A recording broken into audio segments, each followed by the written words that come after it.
येळूरमध्ये आमच्याच गावात आहे आणि ह्यांची भाताची गिरणी आहे. भात काढलं जात आहे. आणि तसं कसं काय दिसलं हो सांगा जरा. गोटा बांधाले हो. गोटा बांधवलं गाईचा. एक बोर्डर मध्ये होतं ते. मग कुठला साप आहे मला माहित नाही. मग त्याला म्हटलं जवळपास साधा आहे म्हटला की. काय म्हटलं साधा आहे म्हटला. मग पहिला दिसला नाही तो कुठला आहे. ठीक आहे ठीक आहे. इथं साप गेलाय. गोठा बांधायला काय. गाईचा गोठा तर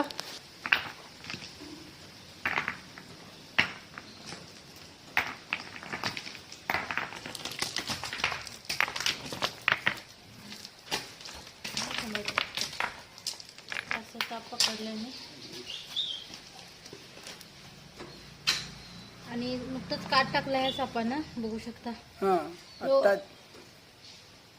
त्यांनी म्हणाले की साधा साप आहे आणि काट कसं काय टाकला त्यानं मॅन कसं काय टाकला म्हणजे सगळे साप देशातले सगळे साप जगातले सगळे साप काट टाकतात लक्षात घ्या. हे माहिती नाहीये फक्त नागच काट टाकतो असं लोकांचा समज असतो. आत्ताच काढल्या नाही. हा वेरुळा साप आहे मित्रांनो. म्हणजे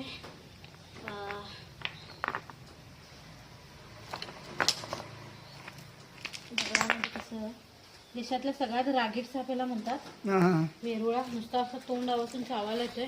फाईट फार करतोय. साधा समजू नका पण चावल्यानंतर आग पडते. विषारी नाहीये बिनविषारी साप आहे.